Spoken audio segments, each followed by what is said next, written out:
Oh boy, oh joy, it's 1985 and guess what, fellow horror fans? A new Friday the 13th is out. But wait a minute, Jason is dead. Well, excited cinema goer, I bet you're wondering how they'll handle this one.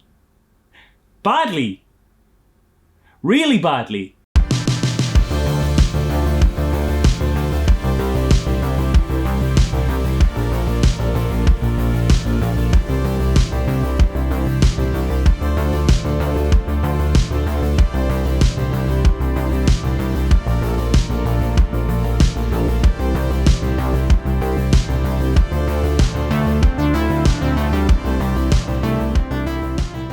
So here's a familiar story. Friday the 13th Part 5 is a movie that isn't supposed to exist. The previous entry in the franchise was supposed to be the last one, but it made shitloads of money again. So, final chapter? What do you mean, final chapter? Oh, no, we weren't saying final chapter. We were saying title after, as in there'll be another title after that one. Easy mistake to make. Jokes aside, the intent, once again with the previous film, was to genuinely end the franchise. Even this time, as we now know, going so far as to straight up kill Jason. Like, dead. Like, dead this time. Not just playing possum or kinda dead like he was at the end of every other movie, just fully and totally murderized. That begs the question though, with the famous franchise frightener 6 Feet Under, but money to be made on the series name alone, how do you carry on the show? There's a bunch of possible solutions. You could introduce a new killer entirely and try and make a new series icon, someone with a different modus operandi and visual presence. You could go the route of the Friday the 13th series and do a totally new and unrelated story. You could follow the logical progression of the Tommy Jarvis storyline from the previous film, make him the tortured villain of the story, and encapsulate this whole new theme that horror has inherited. All of these possibilities have potential pros and cons, but if you stick to one of these ideas and commit to exploring just that avenue, there's probably a really decent film to be made there. It's unfortunate then that what Friday the 13th Part 5 chooses to do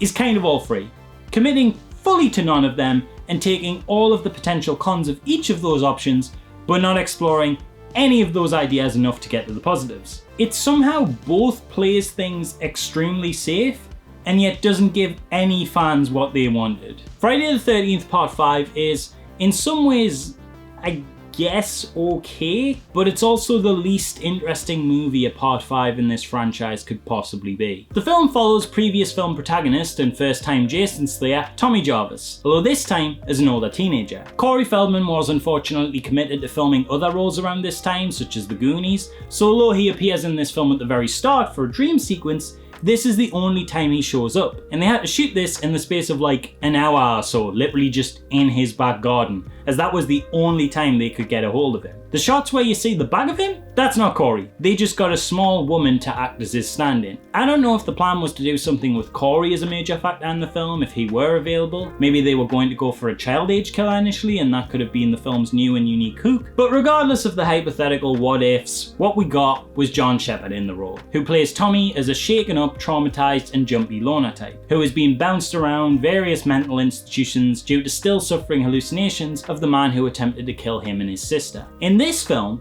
he's being transferred to Pinehurst Halfway House, a sort of mental institution for teens that's way more lenient than your average psychiatric ward. Here, the teens are given a certain degree of freedom in the hopes that their time there as part of this open community, helping each other with chores and being given professional guidance by Dr. Matt Letta and his assistant Pam Roberts, will allow them to re-enter society. It seems like a cool place, and Tommy even makes a friend there pretty quickly, whether he wanted to or not, in this kid Reggie, who is introduced with what I actually consider the scariest moment in the entire series. Forget anything Jason has ever done. Let me tell you, I nearly died when this little twat dropped that rubber spider in there. Absolute heart palpitations.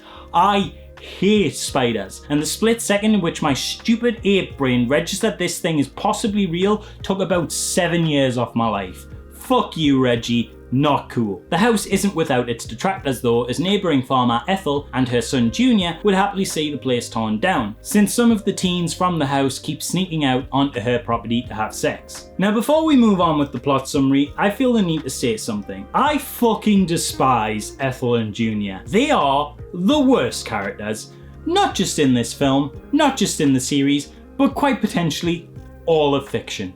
They fucking suck. There is nothing good I can say about these people. No knock to the actors, who honestly are probably doing a great job. That's exactly what the director ordered, because you don't get this level of obnoxiousness by accident. But the characters are just the worst. Absolutely ridiculous, cartoonish caricatures of the working class. They're dirty, they're disgusting, they're stupid, they're loud and foul-mouthed and brash and off-putting. Every second one of these guys is on screen, I want to pull my fucking hair out. They are the cinematic equivalent of nails on a chalkboard.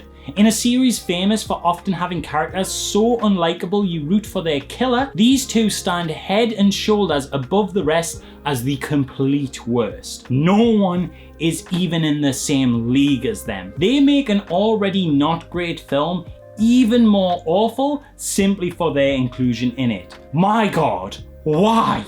Why are they like this? Why are they here? What do they bring? The absolute best thing I can say about either of them is that thankfully they eventually die. While at the halfway house, a kid with anger problems decides to take an axe to another kid, kind of out of nowhere, and two paramedics come to remove the body, including this absolute douche who should not be in the medical profession, considering this is his comment when he sees teenagers grieving their friend just violently murdered before them. Bunch of pussies. And this dude, Roy Burns, who's obviously just an unimportant throwaway character who'll never come up again. Shortly after this killing, a string of murders start to happen. But what's that? It's a hulking man in a hockey mask killing everyone in violent and creative ways? This sounds a little bit familiar. But it can't be Jason. He's dead. Or is he? I mean, he certainly looks like Jason, he acts like Jason, and in every sense of the word narratively, he serves the exact same purpose as Jason, killing anyone and everyone around him, with a special focus on the teens at the halfway house, and an even more special focus on those who dare try anything sexual, with this couple who keeps sneaking off to have sex on Ethel's farm getting the absolute worst of his brutality. Two fun facts on this one. Firstly, this specific scene was recreated for the song A New Beginning by Wolfie's Just Fine, which is a song specifically about the confused feelings the singer had as a child watching this film and seeing a naked woman for the first time ever, and then seeing that same woman violently murdered only 30 seconds later. And secondly, there's a pretty humorous continuity error in this scene, where when the killer is twisting the strap to tighten the grip on the man's head in one of the series' most well-known kills, he twists it one way in some clips and the opposite way in another, which would in fact loosen the grip. Also fun, you can actually fix this error real easy in editing software yourself, if that's something you want to do. Just make a cut at either side of the clip where he's turning it the wrong way, and reverse it, and look at that, magic, you just fixed a mistake in a $2 million movie. You're an editor. Anyway, you basically more or less know how it goes from here.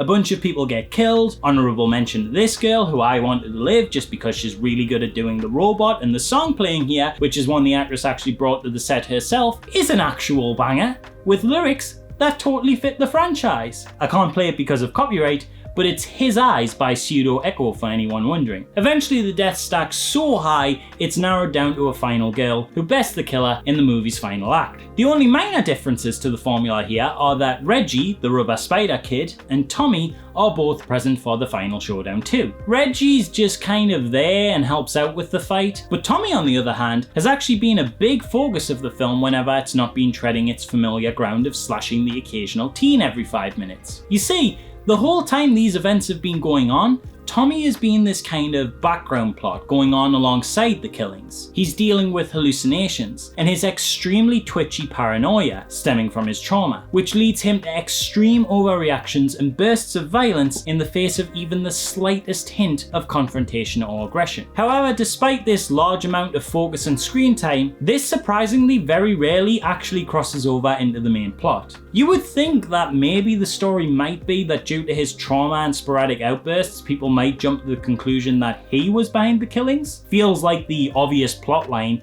and hell, this might even in capable hands make for interesting commentary on how those who are mentally ill are more likely to be victims of violence than perpetrators, but how we as a society automatically assume the worst in those that suffer these problems due to a hugely warped perspective on these illnesses, often stemming from our only exposure to them being negative depictions in media. The idea that Tommy is a totally innocent victim, but everyone blames him anyway for no other reason than, I don't know, dude's weird and creeps me out, could be pretty interesting. And while I'll admit that expecting any kind of commentary on the societal persecution and isolation of the mentally ill to come from a middle-of-the-road Friday the 13th film made by a guy who had previously only directed exploitation flicks and porn might be a bit of an ask, I am still shocked this plotline doesn't come up at all. Tommy's struggles seem to exist, much like in the previous film, only to set up for the next movie in the ending scene. Speaking of which, oh god, this movie's ending. Now, a lot of people say that the ending is where this all falls apart. But before I get into it, I feel the need to stress that even if this ending was completely different, this is not where the film falls apart. This movie has been consistently not good, even by the admittedly low standards of the franchise. Its title promises a new beginning, but its content has been anything but. When it's at its best, it sticks extremely rigidly to a well-treaded formula of stalking and killing, which is already wearing kind of thin at this point. When it's at its worst though, it makes some truly batshit decisions. The kind that just sort of make you do this face. Do not tell me it's the ending that's at fault here, as bad as it may be, when we have a film that gives us Ethel and Junior as characters. Do not tell me it's the ending where it falters, when we had a sequence that inexplicably involved a lengthy extreme close-up of the gross caricature man's face while he rides a bike and screams nonsense at you for what feels like forever. Do not tell me, oh, it would be good if they just didn't have that ending, when we got an extended scene of a man having diarrhea serenading his girlfriend through an outside door while she sings back at him as he poops. This film has far more flaws than its central mystery and the answers it provides to that mystery. Before any big final reveal, it's already overstayed its welcome for the most part. It's a really gross, sleazy movie with far more nudity and a higher body count than any others in the franchise, all carried out with a far more lecherous voyeurism this time around. You can tell it's been shot by a guy whose prior career was mostly in porn and exploitation flicks, because it's just a dirty movie. And I'm not saying that out of some sense of puritanical judgment, I'm just making what I think is an obvious observation. This woman has more on-screen nudity alone than the nudity present in the rest of the entire series combined. The camera lingers on her for so long, totally unashamed and knowing of what it's doing. But the sleaze isn't just in the nudity and kill count either. It just permeates the film. All the men are lecherous creeps, everyone's a sleazebag that's either perving on the teenagers or perving on the women, or doing cocaine while they perv on women. A lass totally alone and by herself whips her tits out in front of a mirror while screaming it's showtime, you know, just like real women do. The male characters who aren't pervs are all just mean-spirited bastards, or they have extended scenes of them shitting in gross outhouses. It all just kind of screams dirty movie. Friday the 13th films always had a reputation for being these kind of mean-spirited, gross and nihilistic, artistically bankrupt, soft porn films, whose only goal was to push sex and violence onto the paying teenage masses. But I never really felt like the content of the films truly matched that reputation. Until this one. This is the gross, sleazy Friday the 13th movie that all of the critics told you the first one was. And in some ways, I can kind of see why people would like it specifically for that. There's something to be said about the guilty pleasure escapism of this kind of sort of toe dip into the world of sordid and unsavory.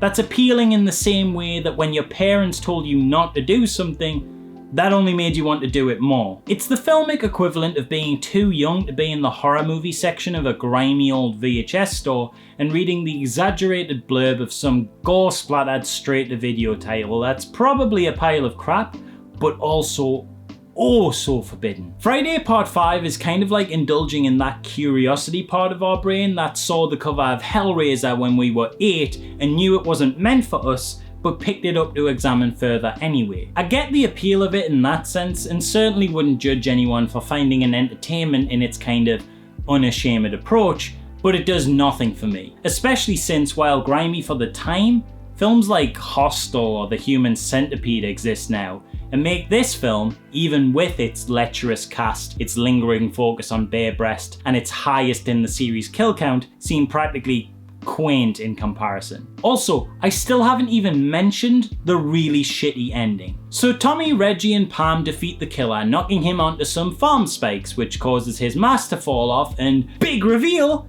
it's that guy! You know, Roy! That guy! He was a paramedic in one scene earlier in the film. Oh boy! That's a really rewarding conclusion there, innit? You know, you might remember I actually made a joke similar to this plot point in my Friday the 13th Part 2 vid, or it's someone else completely, totally unrelated to the Voorhes plot. But imagine that was the case. How unsatisfying would that be? You spend the whole film wondering who the killer is, pretty confident that it's Jason, and then at the last minute the film turns around and goes, nah, it's just Barry from down the road, innit? Yeah, lad who buys his milk at the corner shop there. Yeah, I know, who knew he had it in him? I cannot believe that my little throwaway gag about how awful a twist reveal would be if it was just some dude ended up being the actual plotline the filmmakers went with in a later title. I promise I wasn't aware this was coming. Swear down. It is such a bad reveal that when hypothesizing potential bad reveal endings, as a joke, this is more or less what I could come up with. The film does its best to retroactively make this make sense, but only makes the ending more contrived and stupid in doing so. Turns out the kid who got axed in the back at the start of the movie was actually the random paramedic who got called in's secret son, and seeing his kid dead made him snap and want to take revenge, I guess, on the people living at the halfway house, as well as everyone around there. I don't know. I don't really get it. He also chose to model these killings on Jason for some reason. Fuck knows why. Well, we know why. It's so the filmmakers had an excuse to just make the same movie again without having to really do anything different, but man, if that doesn't just sum up one of the biggest problems with this film, I don't know what does. Its subtitle promises a new beginning, but it's just more of the same. It's not Jason doing the killings, but really, kinda is. It's just the same thing again, just grimier and more obnoxious. It wants to be new and old at the same time and ends up being some weird milquetoast middle ground where it's neither. It's nothing new because all of its unique and interesting elements, the new halfway house setting, the Tommy Jarvis plotline, the lack of Jason, all take a back seat to the same old traditional murderer in a hockey mask shenanigans. But it also can't even say it falls comfortably into old tropes because ultimately, no one gives a shit about your whodunit structure you stole from parts 1 and 2 when the reveal is far less satisfying than either of those two movies, and no one cares about your killer because it's not Jason, it's just some random guy. It's a pointless addition. You could almost forgive this if it actually meant something, that this person was just some dude in a narrative sense, and they very nearly get this right, but then they drop the ball in the final moments of the film. As we're wrapping up with Tommy, he sees one last hallucination of Jason. Real Jason, not fake Jason. You can tell because of the blue on Roy's hockey mask and the red on Jason's. This is something Tommy has struggled with the whole film, and presumably at a much worse level since another hockey mask killer appeared on the scene, which likely triggered his past trauma. But after defeating Roy, this time Tommy is able to look the Jason hallucination in the eye, overcome his own psychosis, conquer his fear, and Jason just fades away. Holy shit! The movie has got an arc! It did it! A character developed and had a satisfying conclusion. I know, I don't believe it either, but we just watched it happen. In saying Roy Burns was just a human, just some guy in a mask, and defeating him, Tommy is able to finally let go of the image of this monster he's been mentally aggrandizing Jason to be in his head.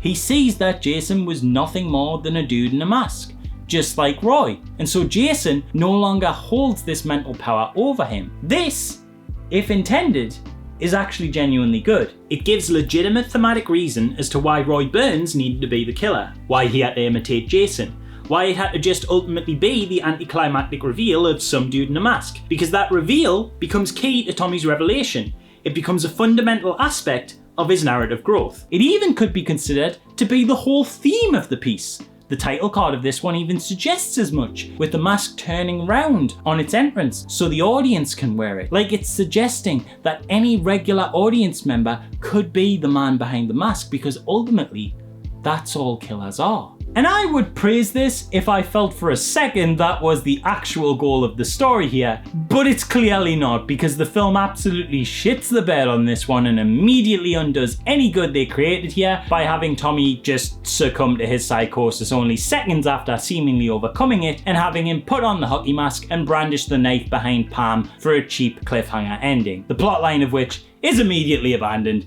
in the next movie anyway. You were so close, movie.